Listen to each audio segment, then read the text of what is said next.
और इसकी last date है आपकी क्या है आपका 6 अक्टूबर 2025। करेक्शन की डेट क्या है आपका 13 अक्टूबर। 13 अक्टूबर से लेके 16 अक्टूबर 2025 तक 12 बजे तक।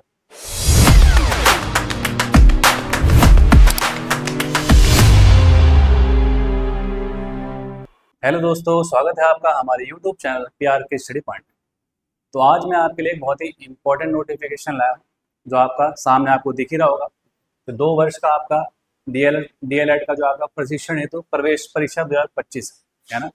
ये जो आप बहुत ही इंपॉर्टेंट है, जो भी बच्चा भरना चाहे इस फॉर्म को जरूर भरना, ठीक है।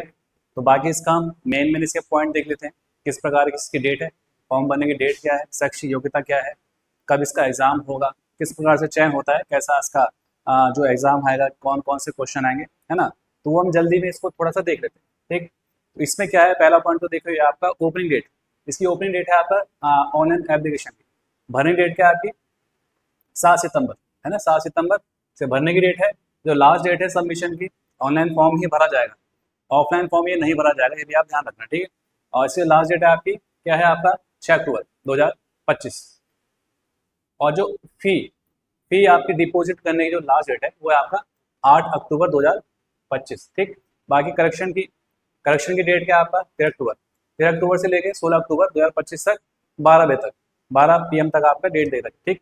बाकी इसमें आगे देखते हैं क्या है, आगे क्या लिख रखा है। आपकी साइट दे रखी है भाई, साइट क्या है www.ukdled.com पर निर्धारित समय सारणी के अनुसार ऑनलाइन पंजीकरण एवं आवेदन करना आपको ऑनलाइन ही होगा, ऑफलाइन नहीं होगा, जैसे मैंने आपको पहले ही बताया है। ऑनलाइन आवेदन के अतिरिक्त किसी अन्य माध्यम से प्रेषित किए गए आवेदन पत्र स्वीकार नहीं किए जाएंगे। परिषद द्वारा निर्धारित प्रारूप एवं माध्यम के अनुसार ही आवेदन पत्र स्वीकार किए जाएंगे, ठीक है। बाकी मैंने परीक्षा की डेट आपको बताई, क्या है परीक्षा की डेट। परीक्षा की डेट आपके सामने लिखी हुई 22 नवंबर 2025, ठीक है। 22 नवंबर 2025 आगे परीक्षा की डेट हो जाएगी। आगे क्या है, डीएलएड प्रशिक्षण में चयन हेतु प्रवेश परीक्षा की जो आपकी पात्रता है, ठीक है, वो क्या लिख रखा है कि भाई सेकंड रूल देख लेते हैं इसमें। उत्तराखंड लोक सेवा आयोग की परिधि के अंतर्गत तथा लोक सेवा आयोग की परिधि के बाहर समूह ग के सीधी भर्ती के पदों पर भर्ती हेतु आवेदन करने के लिए वही अभ्यर्थी पात्र होगा जिसने अपनी हाई स्कूल और इंटरमीडिएट अथवा इसके समकक्ष स्तर की शिक्षा उत्तराखंड राज्य में स्थित मान्यता प्राप्त संस्थानों से प्राप्त की। परंतु यह कि सैनिक अर्धसैनिक बलों में कार्यरत तथा राज्य सरकार अथवा उसके अधीन स्थापित किसी राज्य के अर्धशासकीय संस्था में नियमित पदों पर नियमित रूप से नियुक्त कर्मियों एवं केंद्र सरकार अथवा केंद्र सरकार के सार्वजनिक उपक्रमों में नियमित पदों पर नियमित रूप से उत्तराखंड में कार्यरत ऐसे कर्मी जिनकी सेवाएं उत्तराखंड से बाहर स्थानांतरित नहीं हो सकती, स्वयं अथवा उनकी पत्नी पति जैसे भी स्थिति हो, तथा उनके पुत्र पुत्री राज्याधीन सेवाओं में समूह के सीधी भर्ती के पदों पर चयन हेतु आवेदन के पात्र होंगे, ठीक। ये सारे पॉइंट है। उत्तराखंड से आपका हाई स्कूल इंटरमीडिएट करना जरूरी है, वही आपका बच्चा यहाँ से भर पाएगा फॉर्म। आगे क्या लिखा हुआ है, परंतु यह और कि राज्य के स्थायी निवासी जो आजीविका अध्ययन के लिए उत्तराखंड के बाहर निवास कर रहे हैं के स्वयं अथवा उनके पति पत्नी जैसी भी स्थिति हो तथा उनके पुत्र पुत्री भी समूह के सीधी भर्ती के पदों पर आवेदन हेतु पात्र होंगे, ठीक। इसके अनुसार अभ्यर्थी द्विवर्षीय डीएलएड प्रशिक्षण हेतु प्रवेश परीक्षा के लिए आवेदन करने के पात्र होंगे। बहुत बार बच्चे पूछते हैं कि भाई डीएलएड का फॉर्म कौन भर सकता है, तो उससे रिलेटेड ही सारी बात यहाँ पे इन्होंने लिख रखी है, ठीक है, आयोग ने आपका लिख रखी है। शैक्षिक योग्यता की बात करें तो क्या है भाई, अभ्यर्थी द्वारा द्विवर्षीय डीएलएड प्रशिक्षण हेतु विज्ञप्ति प्रकाशित होने की तिथि से, जब प्रकाशन की तिथि उससे पूर्व भारत में विधि द्वारा स्थापित किसी विश्वविद्यालय से विज्ञान होना चाहिए, तो विज्ञान अथवा या विज्ञानेतर विषय, जो विज्ञान के इतर होते हैं, जैसे कॉमर्स होता है, जो आर्ट होता है, उन विषयों की बात करिए तो उससे आपका क्या होना चाहिए, स्नातक होना चाहिए, ठीक। बाकी सीटों का आवंटन कैसे, डीएलएड के लिए जो आपका प्रशिक्षण हेतु तो जनपदवार जो आवंटित सीटों के प्रति 50% विज्ञान वर्ग, जो 50% सीट है विज्ञान वर्ग के लिए, और 50% इसके लिए आपका विज्ञानेतर वर्ग। विज्ञानेतर वर्ग में क्या क्या आएंगे वो नीचे भी लिखा होगा, दोबारा से मैं आपको बता दूंगा, ठीक। इसमें क्या लिख रखा है, विज्ञान वर्ग में जो उपलब्ध स्थान है 325 है, और प्रत्येक डायट जनपद में कितनी है 25 सीटें विज्ञान वर्ग में, ठीक। और विज्ञान के इतर जो है विज्ञानेतर वर्ग में 325 है, और प्रत्येक डायट जनपद में 25 सीटें। तो योग कितना है इसका 650 है, और इस तरह प्रत्येक जनपद और डायट में कितनी है 50 सीटें विज्ञान के लिए और विज्ञानेतर के लिए प्रत्येक जनपद में, ठीक। बाकी आपको पता है कि 13 जनपद है, 13 के हिसाब से इसने 650 सीटें ले रखी, ठीक है। आगे क्या कह रहा है, बीएससी योग्यताधारी एवं कृषि वर्ग के स्नातक योग्यताधारी अभ्यर्थियों हेतु विज्ञान वर्ग। विज्ञान वर्ग में कौन कौन है? बीएससी वाले और कृषि वर्ग के जो आपके स्नातक है, ठीक है। और बीए योग्यधारी एवं वाणिज्य वर्ग के स्नातक, जो बीए वाले और वाणिज्य कॉमर्स वाले हैं, उन अभ्यर्थियों को विज्ञानेतर वर्ग में रखा जाएगा, ठीक है। ये आपका क्लियर रखना, याद रखना ये आपका क्या बोल रहा है। तथा जो आपका क्या कह रहा है, बीए, बीएससी, बीकॉम के अतिरिक्त इसके अलावा जो है अन्य किसी भी स्नातक योग्यधारी अभ्यर्थियों के वर्ग का निर्धारण उनके इंटरमीडिएट वर्ग के आधार पर किया जाएगा।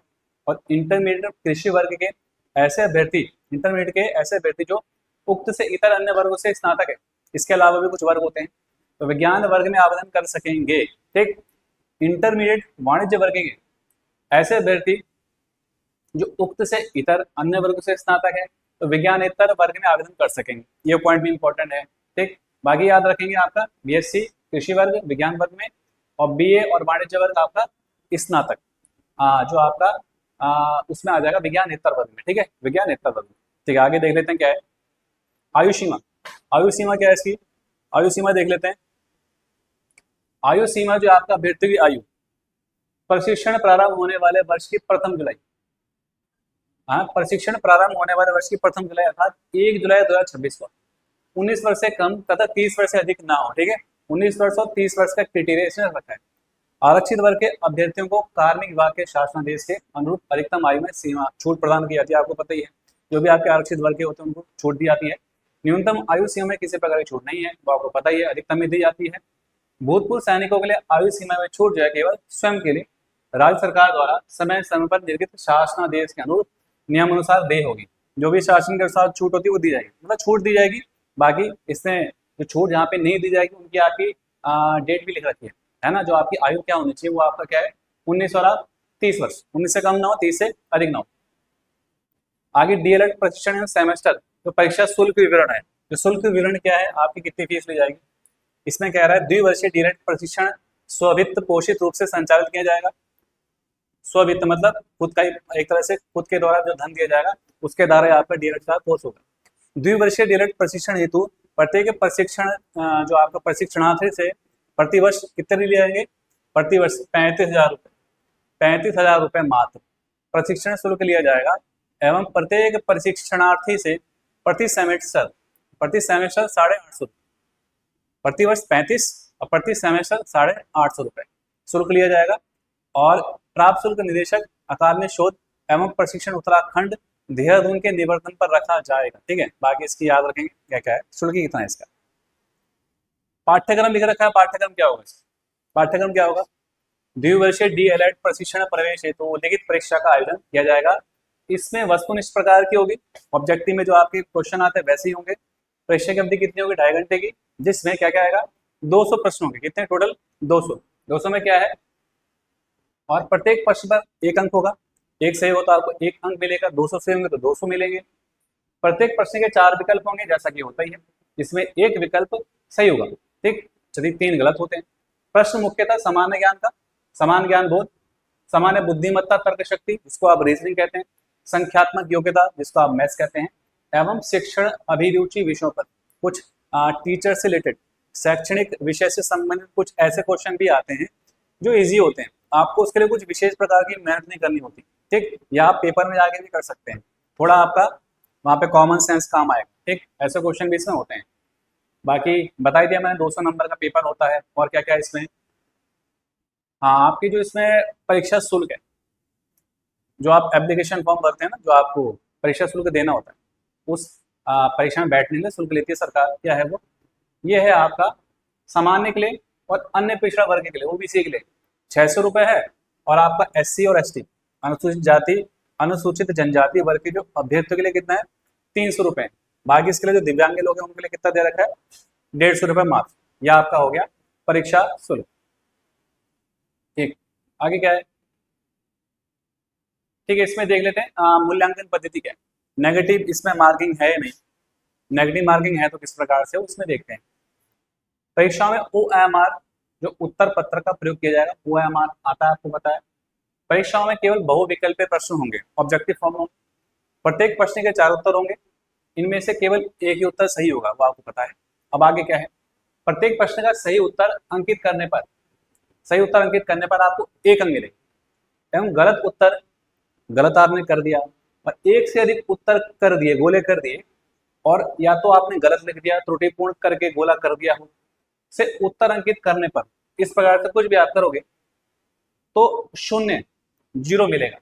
ठीक है, जीरो मिलेगा। इसका मतलब आपका नेगेटिव मार्किंग इसमें नहीं है, जीरो नंबर मिलेंगे, गलत करने पर जीरो मिलेंगे, नेगेटिव मार्किंग नहीं है। परीक्षार्थी द्वारा जिन प्रश्नों के उत्तर अंकित नहीं किए जाएंगे उनके लिए भी शून्य अंक प्रदान किया जाएगा।